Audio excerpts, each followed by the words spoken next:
Maybe that's mine, like when you buy a car, as soon as you buy that car, you notice everybody else is driving it. But we were at meetings for the 757, and now I see like 757 GANs and 757. Real quick story about NASA high-tech. We just finished receiving applications on Friday of this week. If you guys are interested, it's nasahightech.com. Look at it for, we'll probably be accepting applications again in the October timeframe. We run on a 6-month cycle. So you might want to start to check the website right after July if you want to apply. The reason this exists is NASA is tasked with like getting to Mars. Kind of cool, right? Right. It's kind of an interesting goal. But they've identified the fact that they've got about 18 or 19 technologies that they need that either that don't exist or they don't know about, which make it impossible to get to Mars until those technologies are either developed or found, right? And so the reason we run this nationwide incubator is the idea that people like you guys may have developed in your garage or in your schooling or whatever a solution that NASA's just unaware of, but would solve a problem for them. I'll give you a real quick story. I was at South by Southwest 2 weeks ago.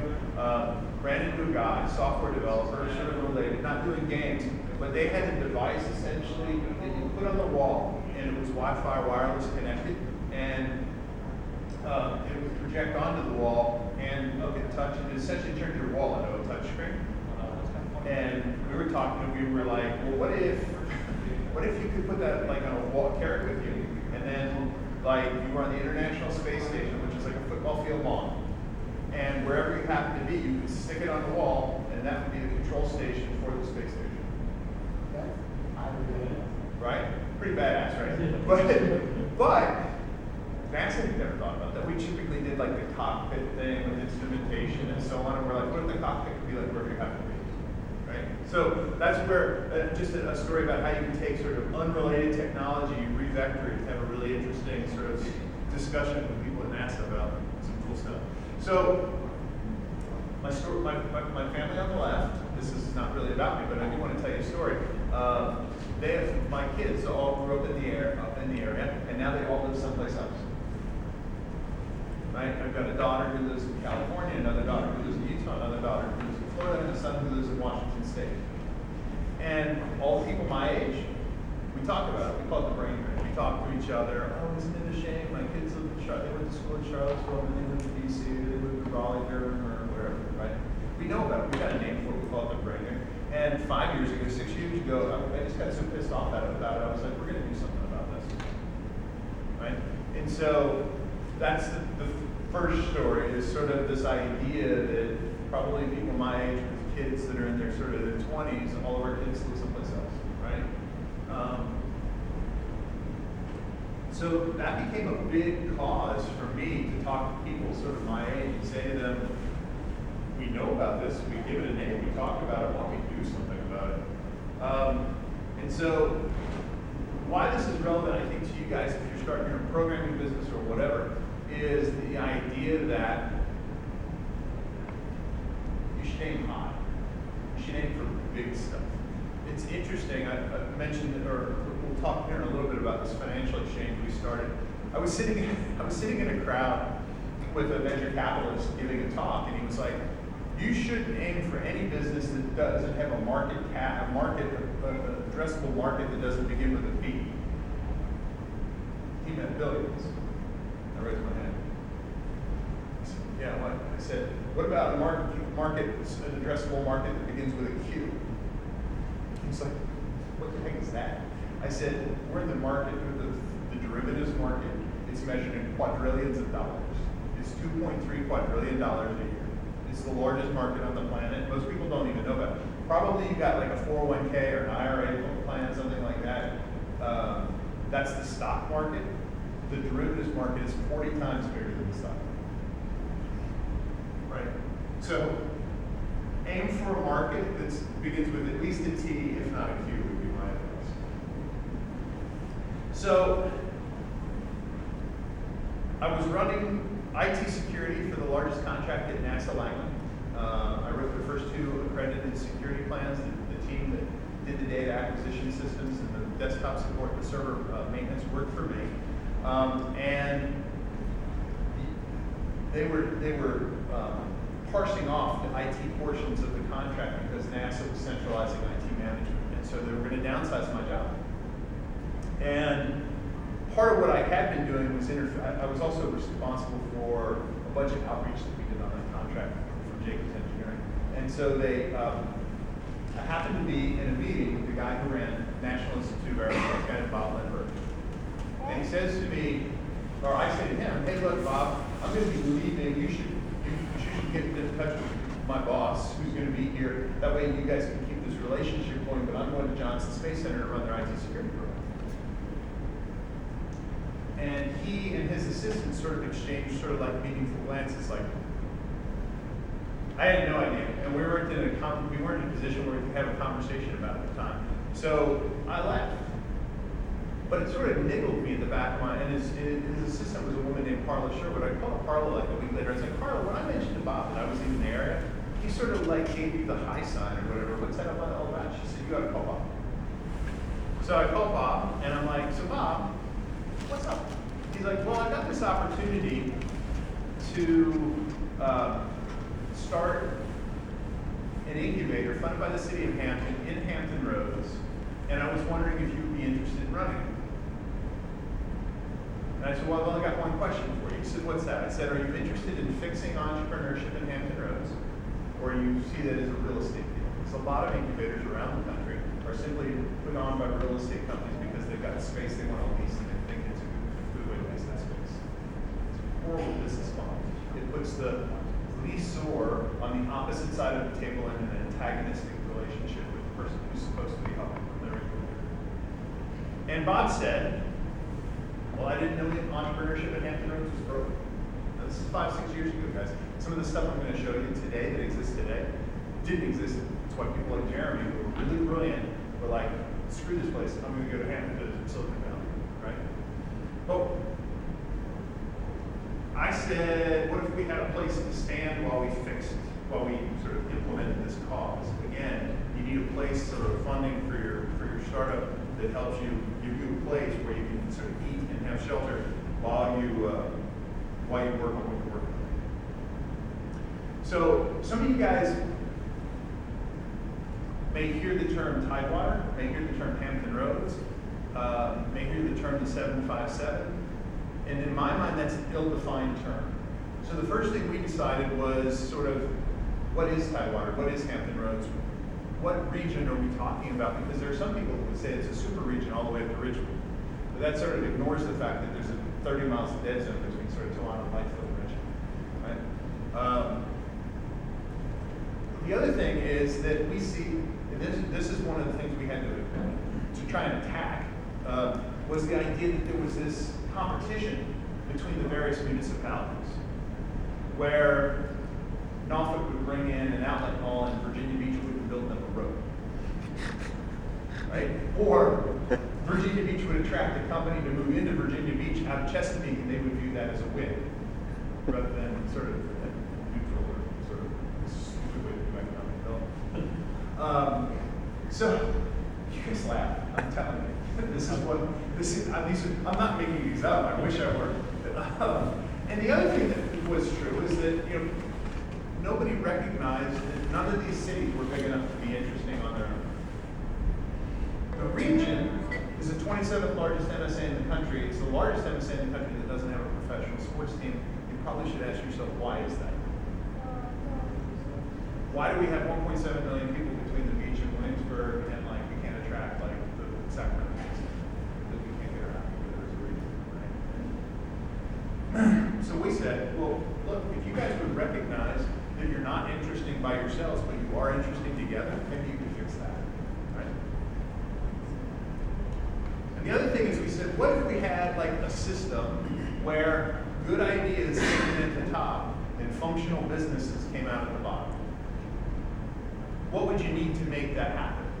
Well, you do sort of these series of grassroots meetings. Up on the peninsula, we used to call them Pitch Perfect, which is where people would come in and we would coach them on how to pitch their idea at the upcoming startup day, which up there we call Start Peninsula, and down here at Start. Then you have the event, and you, as a group, as a community, you sort of work on and help, and then pick, say, hey, look, we're going to put you into an accelerator, we're going to help you write a business plan, a financial model, et cetera, and then we're going to put you in front of some potential investors. And then you have funding companies that would then park in an incubator for some period of time while they go. That was sort of the idea. But there were pieces and parts of that that didn't exist. So before I tell you that story, I want to tell you a different story. Actually, I want to tell you two, and I was mentioning Spill earlier. These are unrelated stories from Steve Jobs' biography. Anybody in here read? Okay. 2 or 3 of you guys. The rest of you should, if you haven't. It's really interesting in a lot of aspects. But if you plan to be sort of a visionary entrepreneur, good way to understand how sort of the Thomas Edison of our sort of industry sort of did that. So when he was 14, he was tasked as a school assignment. I don't remember if it was 8th grade or high school, but it was very early. He was tasked with building an oscilloscope. And Steve Jobs was born into he was actually adopted into a family of fairly modest means. He didn't have the money to do this himself, so he called up David Packard of Hewlett-Packard. And he said to David Packard, Mr. Packard, I'll go to the local tech school and I've got this assignment, I can't afford to buy transistors, and I was wondering if Hewlett-Packard would be willing to donate some transistors to sort of this project. Now, David Packard was so impressed that he gave him the transistors and an internship. Now, the book is silent on Steve Jobs' relationship with David Packard for the next 6 chapters. The next time you hear about David Packard is when Steve Jobs gets fired from Apple, and the first call he makes is to David Packard. And the book doesn't say this, and this is my own surmise, but I had to ask myself the question, why in the world, when Steve Jobs got fired, was his first call to David Packard? And what did he say in that conversation was David, I apologize. All the people that have mentored me, all the people that have opened doors for me, I'll let you all down. So clearly they had this sort of mentor-mentee relationship, and he felt pretty close to David Packard. But it got me to thinking, if there was an 8th grader in Hampton Roads who picked up the phone and called the head of Norfolk Southern or the head of Dollar Tree or the head of Centera, could they even get through? Would the head of Centera take the call? Would they bother? Because it was an ethos in Silicon Valley in the 70s and 80s where the people that were successful believed and viewed their obligation to following generations, not just members of their family. There was no relationship between David Packard and Steve Jobs. Just a recognition on the part of David Packard that he had an obligation to people that were following. So what we said was, well, we got to figure out who we could convince that that's the right mindset for Hampton Roads. Talk to the people at Norfolk Southern, Dollar Tree, Huntington Ingalls, Lumber Liquidators. I don't even know if you guys would have named those 4 biggest companies in Hampton Roads, but they are by market cap. Did you even know Lumber Liquidators was headquartered here? Dollar Tree? Who knew that Dollar Tree was headquartered here? Most of you. Okay. Norfolk Southern better be.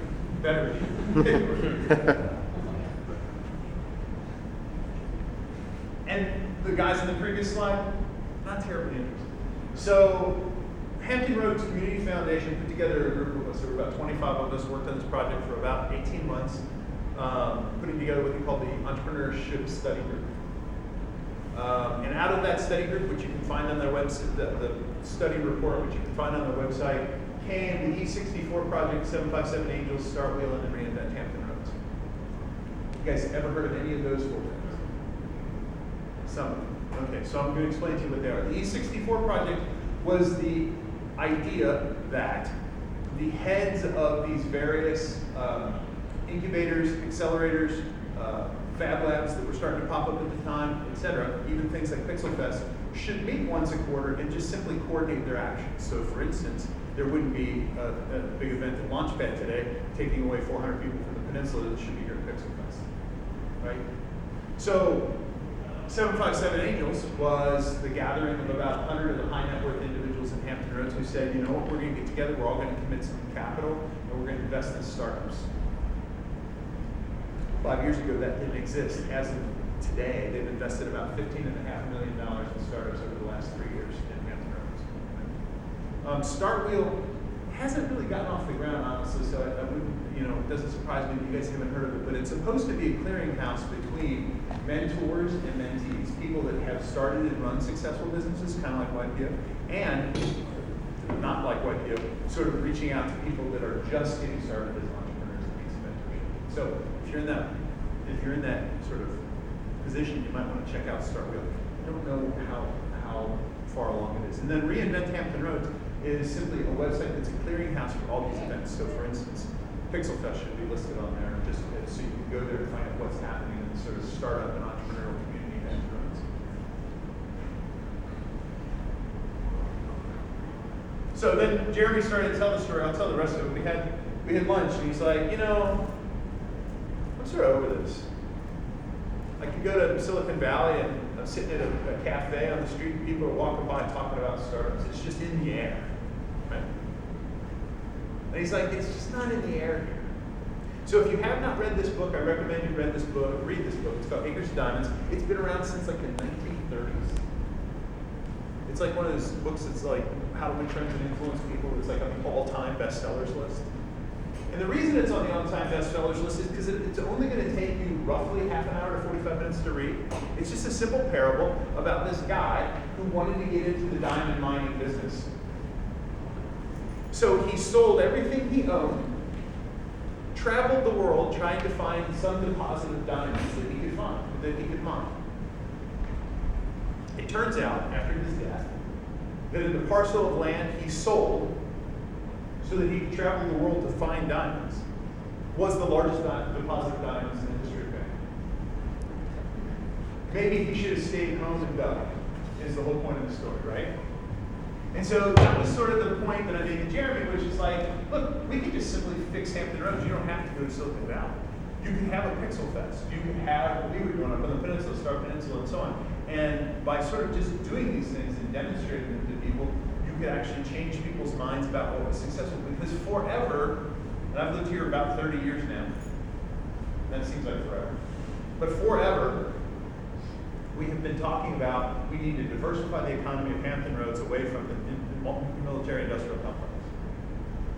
But in talking about let's sort of diversify the economy, nobody's ever done the diversify the economy until, say, 5, 6 years ago when we said, hey, look, when we work with companies in the incubator, when we fund them through 757 Angels, when we provide them mentorship or whatever, we don't want to help.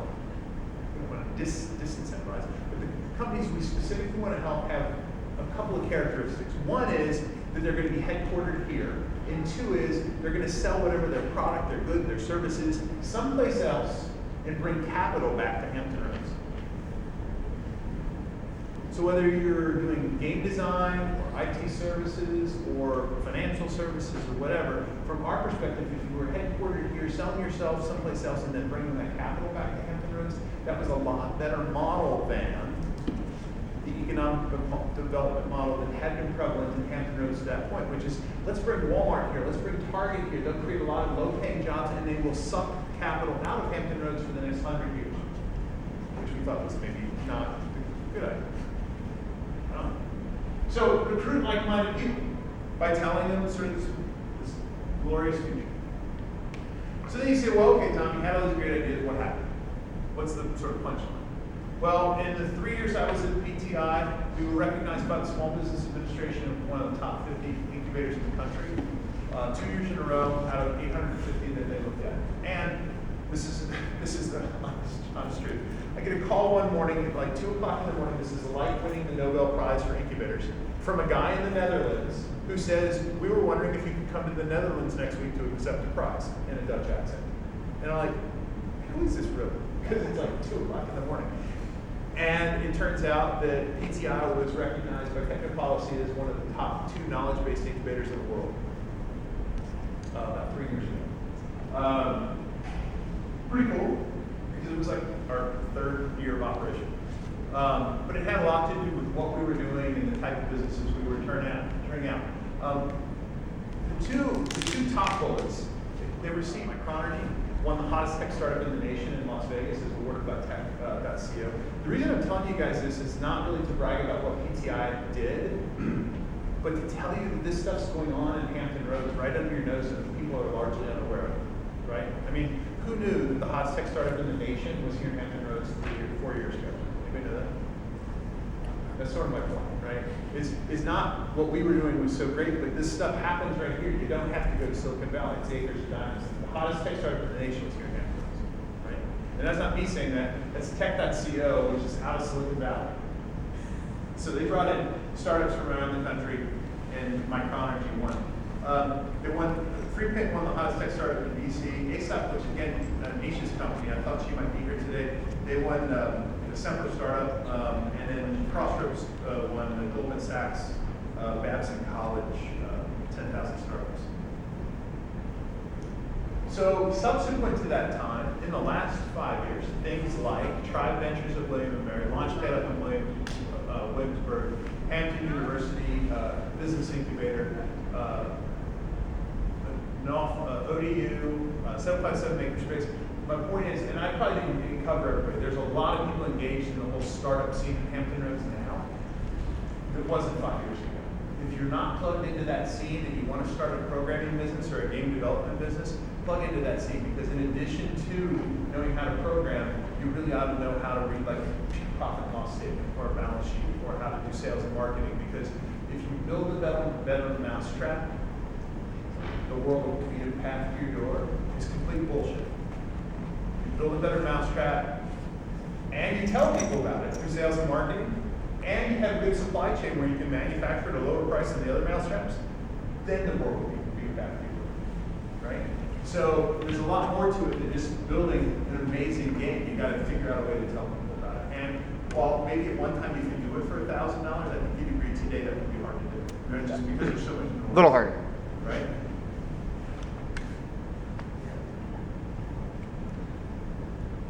So then the question is, okay, does it work? Because this is really about sort of how do you permanently change the region, right? So I left PTI about 1.5 years ago, and we started a company called Because. And because if you could figure out a company that did not belong in Hampton Roads, but rather belonged in Chicago or New York, it would be Because. Okay? And the reason why is because it was not military-industrial related, so we were diversifying the economy. It was financial services related, and there are very few financial services companies headquartered in Hampton Roads. And this was a very esoteric type of company. And what I mean by esoteric is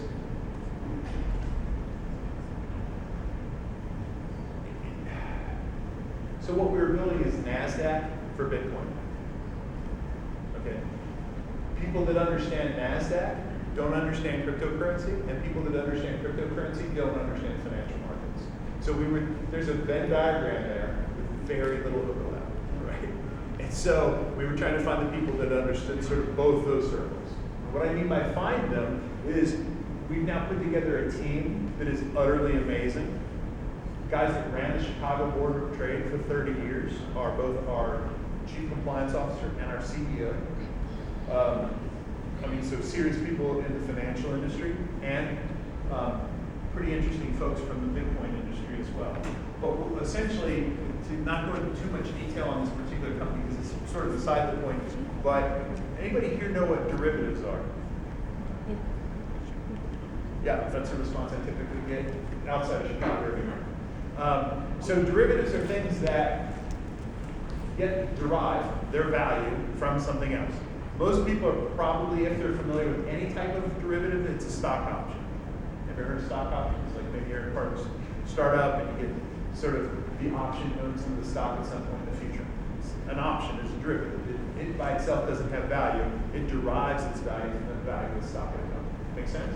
Okay. But there's lots and lots of other types of derivatives out there.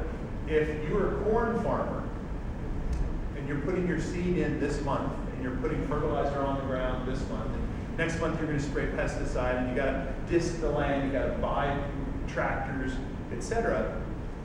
You might want to guarantee that you can sell your corn for $8 a bushel in July when you harvest it. Because if the price of corn in July is only $7 a bushel, you're screwed.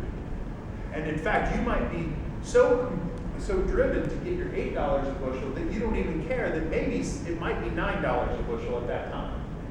So you might go into business with somebody and exchange a contract, a futures contract is what it would be called. It says you're willing to sell your corn for $8 a bushel in July. Right? So it's a price certain at a date certain. That's pretty much what I can give you in like 30 seconds on what derivatives are. But essentially, people mining Bitcoin have the same problem. They invest in computers, air conditioning, data centers, labor, and they got to make sure Bitcoin or a cryptocurrency is going to be worth 6 months from now what they think it's going to be worth, so they can make sure they get a return on their investment, their equipment, and their capital. Does that all make sense? So that's what Because does. Like I said, it's NASDAQ for Bitcoin. But the derivatives market, that's really true. I've got it wrong earlier. I think it's 2.3. It's 1.2 trillion. It's 40 times the equity market. It's the biggest market on the planet. So, because it's mildly interesting, Tom, what else has gone on? So, anybody here at Lisa Mattresses? Did you know they were headquarters here in Virginia Beach? And in their second year of business, they sold $30 million worth of mattresses. Okay? IV Watch, anybody know they're headquartered here? Remember what they do? They've raised over $20 million in investment capital. They're up in Hampton, and they do a photonic sensor to make sure that when the IV stick is put in your vein, that it hits your vein, and so the medicine goes into your blood and not into the surrounding muscle tissue. Because apparently, I didn't even know this was a thing. Apparently, it's a thing when like the medicine goes in your muscle tissue and not into like your vein. EdLogix, another company started by or funded by 757 Angels. Our company, Magnet Imperial. Anybody hear of those guys? They just raised $5 million here in Hampton Roads. Nobody? Okay. So they found a very, very energy efficient, cost effective way of making pure water out of almost any amount of impure water via, I don't know, whatever this process is. It's amazing. So you've heard of all this stuff where they put water in the ground for fracking, and then there's a bunch of wastewater. They can take that wastewater and turn it into drinkable potable water for like pennies on the and sort of fix that whole problem. Micronergy, they make like magic in a box. It's like the smartest guy I've ever met in my life. They have a box that has all kinds of what they call energy harvesting devices. It takes RF energy, light, heat, sound, turns it into electricity, powers a sensor so you can like stick it on the side of a pump. It harvests the energy from its environment to power the sensors, monitors the health of that pump, and then via wireless transmits back to the maintenance organization what the condition of that pump is and whether it's failing or something. If you're in industrial maintenance, sort of just-in-time sort of maintenance is like been the holy grail forever. They just invented a way to do that without like running wires and cable for data and power. Fetch, also local. You guys, anybody know Fetch? Also in the IT business, more related to what you guys are interested in. Feedback Golf, if you don't know who Feedback is. Sean, the founder, is a really good friend of mine. She had the idea. She said about 5 years ago, if we're carrying around this thing that can see and hear and think, wouldn't it be cool if I could just set it up, it could watch me play golf and then tell me how to play golf better? 5 years ago, what she was trying to do was really impossible from a technology standpoint, but with AI and machine learning, it's now, and the ability to recognize what's in a photograph, it's now a possibility, and they're pioneering some of that technology right here in Hampton Roads. And then finally, BNT LLC.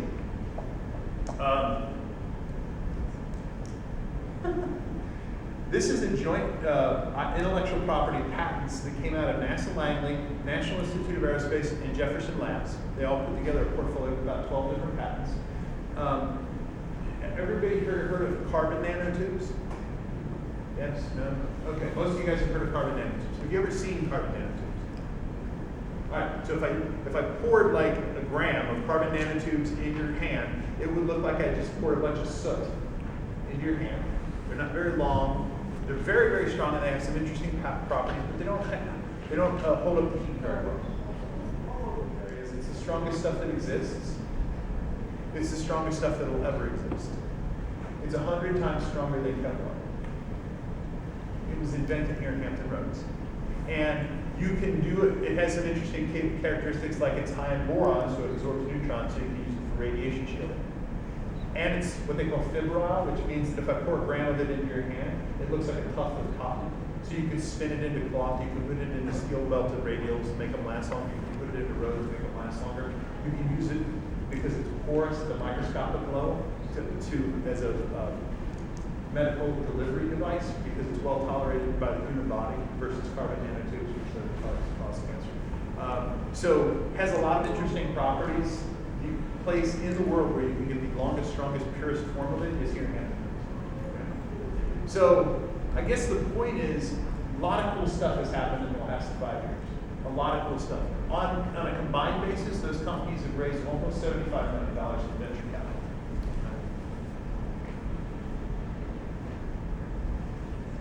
That's pretty much it. Anybody have any questions?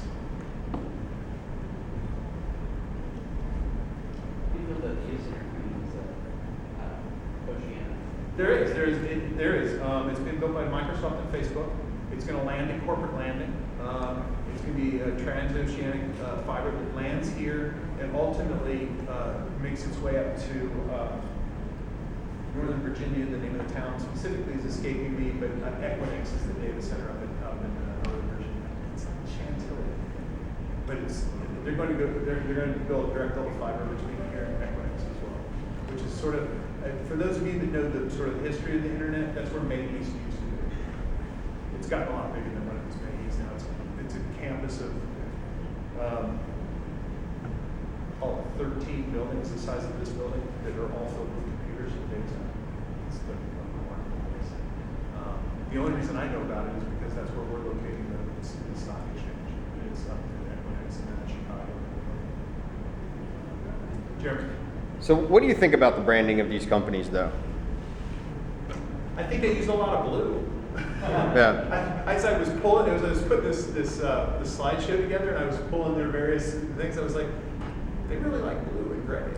So this is one of the issues that I've identified, right? Because I spent a lot of time in PTI, and then I spent time here in Norfolk and at Hatch and things like that. And so one of the reasons I wanted to put PixelFest together, and I don't know how good of a job we're doing of this, but I noticed that there were folks that seemed to have these really intricate ideas, and some of the things that you spoke about, intricate, right? Also having a hard time marketing those things, right? These complex ideas have a hard time getting out there, right? So that's why nobody knows what it is any beyond the region, let alone in the region. Then we have other folks who have really brilliant ideas, and they just have no way to execute those things, And why isn't there a bridge, right, between those things? And I think that's one of the more interesting things. And I guess is it apparent when you look at that? Do you think that's apparent to you or to a lot of people? So I think what you're describing, you can correct me if I'm wrong, but what I hear you describing is sort of symptomatic of a larger problem. And I would call it the Googleization of the culture. The Googleization of the culture, what I mean by that is if I go and search for something on Google, it knows me. And it presents things that I'm going to be interested in. So I don't get stuff that you're interested in. And so I'm like in this artificial echo chamber where like everybody agrees with me and everybody thinks the way I think. And the reason that I think that that's the case, because it's not really the case, but the reason I think that's the case is because whenever I search for something, all the stuff that I see seems to agree with it. It seems to be the stuff I'm looking for, right? There should be, like in my mind, an anti-Google, where you go to search for something and it says, "Have you ever considered this?" It's different than which is like a contrarian Google, right? Because what that does is it reinforces the behavior of I go and affiliate with people that think the same way as I do, and I join groups that sort of have the same interests that I have. And so, if, for instance, you were right, the business community community should be talking to the gaming community more. What do you think I'm hearing? Yeah. Right? Yeah. But it shouldn't be just me, right? And it shouldn't be just you guys. When I talk to you guys about whether you've been to Start Off or whether you knew about any of these companies, the blame, there's blame to go everywhere because we tend to listen to the people and hang out with the people that look like us and sound like us and so on, and that's okay. But really where growth happens and real innovation happens occurs at the intersection of things. I'll give you a couple of stories on this, and this is not originally, it's a TED Talk, but the guy who gave the TED Talk talks about this idea that innovation happens at the intersection of things. So for instance, when you want to design a building that doesn't need air conditioning, you get an architect who partners with an entomologist and they build the ventilation system up in the high-rise building modeled on a termite map. And they use natural circulation to heat and cool the building in the same way that termites do without any force, without any use of electricity. Or you get a fashion designer who partners with a Islam person trying to figure out a way where women who are Muslim can go to the beach and enjoy the beach with their family in a burqa, and you end up with a burkini, true story, where she won't drown because like a burqa gets so heavy when you're trying to swim in it, right? But it still meets Islamic sort of societal norms, right? So where innovation really happens is when I talk to people who aren't from my field, who don't think the way I think. But what we tend to do is we tend to reinforce the way we think and the way we are by meeting with people who do think the way we are and who do look like us. So, does that an answer to your question? I mean, cross-pollination, right? Yeah. Which is a big point I wanted to make. There's a simpler thing that I want to make. We have to wrap up. I'm sorry, we're running long. But Bill Ritchie just had a really fascinating story about when he started Think Fun, and the company was originally called Binary Arts. Just to reiterate that just real quick for people. You took a trip, and I think you know what I'm talking about? Took a trip where? To MIT. When you first started. This is yeah. It wasn't first start, but I talked to the MIT Enterprise Forum, early 1995, and I was just starting to go to TED. I had all these great ideas. I was looking at the internet, how it was a big future. And I went up and I presented to them, and at the end of 20 minutes of talking, the idea with this program was that you sat in a chair and people got to respond to you and you didn't get to say anything, you just listened. And so I sat down, and the guy stands up and he says, "Lose the name." And I was like, "What?" And he said, "That name is so stupid. Nobody can understand who you are or what you do." And it was like, at that point I realized that we had a glass ceiling, and the company's name was Binary Arts, and we were a toy company. And nobody understood what that meant. Yeah. And it took about 10 years, but we found a new name, which was Think Fun. And Think Fun became something everybody goes, "Oh yeah, I get that. That's completely exactly right." Yeah. It's that simple messaging, really crisp and clear. Even though, I mean, the ideas that you talk about are so complex, and I mean, you're doing something that's complex under the hood, but you have to take it and you have to make it super simple if you want it to go really far, right? So, to me, the problem is more than, the regional things that you talk about, all that stuff makes sense, but somewhere in that military industrial complex are these, these long PowerPoints and, make it sound complex and all this stuff, and it's like, it's never gonna spread far and wide unless it becomes at least simple at the seed level, or like it has to have like a bite-sized chunk at first, right? It can be complex on the back end, but you got to go in, easy, right? Back to Google as sort of the earlier whipping boy story, but now sort of Google as an example. You go to their website, where's the owner's manual? Yeah. The instructions. You don't need any crap. They've simplified it down to like a search engine. This is where you just fill it out and tell it what it's looking for. And it is incredibly complex AI behind the scenes that sort of gets you what you want. But at the front end, it's like, tell me about blah, blah, blah. And it does. Captures your intent very well. And that's something I always talk about to the indie developers, that you want to be able to capture your intent or capture the user's intent and all that. And I think it's all tied together. I just think it's incredibly interesting. But, thank you very much.